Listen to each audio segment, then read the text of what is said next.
Hey everybody, and welcome to another episode of Fantasy Football 321. I'm your host, Jared Morris.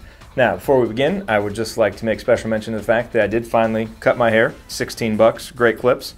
So I would appreciate it if you would not compare me to Iranian dictators anymore. Thanks.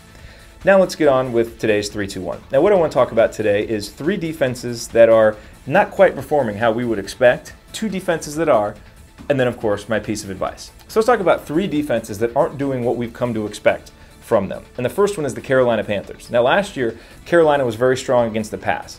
They were fourth in passing yards allowed, and they gave up only 18 touchdown passes all season. This year, it's a different story. They're 19th in passing yards allowed, and they're on pace to give up 40 touchdown passes on the season. And they've played Eli Manning and Josh Freeman. Manning is good, Freeman not exactly known as, a touchdown thrower. But without Julius Peppers, obviously they're not going to be able to put as much pressure on the quarterback. Their offense can't stay on the field. That leads to a tired defense. This is something that could persist for the rest of the season. So what do you do with this information? Well, if you have a quarterback, if you have a wide receiver that's playing Carolina, it's probably a pretty good week to make sure that they're in your lineup. All right? Now, let's move down south with the Miami Dolphins. Last year, the Dolphins were 24th against the pass, and they were 18th against the run.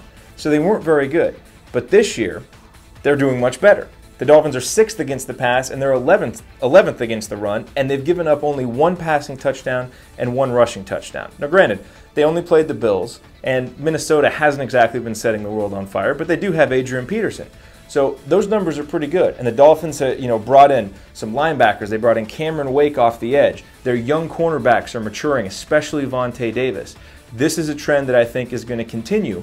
And so when you look at the Dolphins, not only is this a defense that you want to target to have in your lineup, but it's a defense that, hey, if your quarterback is playing the Dolphins, you may want to think twice, okay?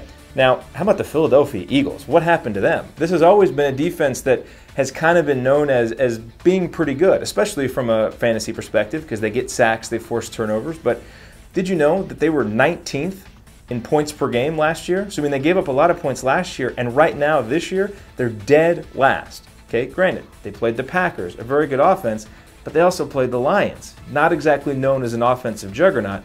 But as we saw, Shaun Hill was able to throw the ball, Javid Best is running all up and down the field, so you might need to rethink the conventional wisdom about Philadelphia, and this may actually be a defense to target in matchups where if your guys are playing Philadelphia, maybe a good time to get them in the lineup.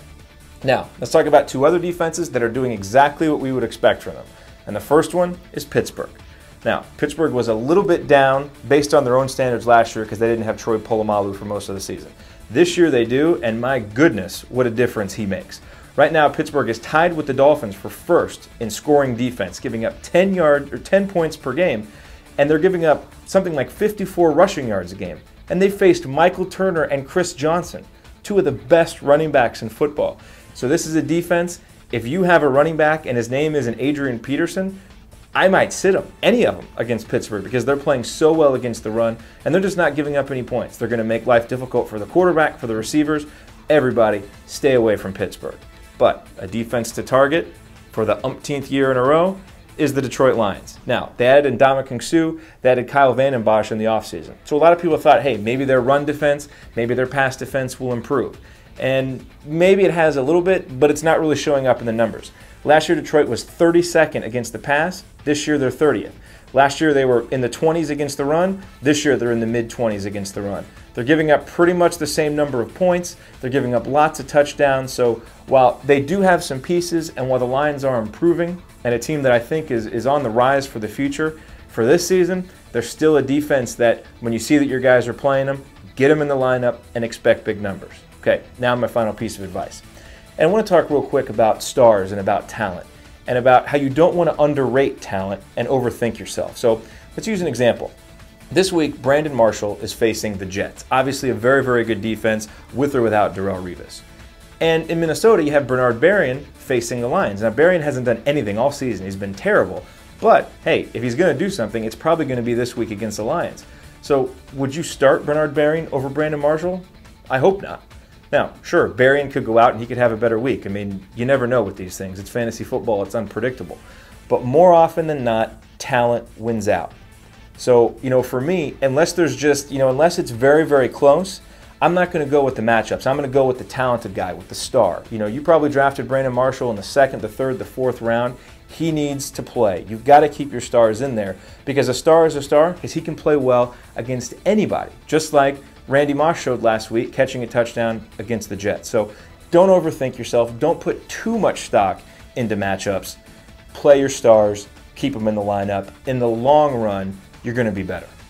All right, that's another episode of Fantasy Football 321. Good luck in Week 3, everybody. Make sure to stop over at MSF Fantasy Sports. Ask us your questions. We'll answer as many of them as we can before it's time to set your lineups Sunday at noon.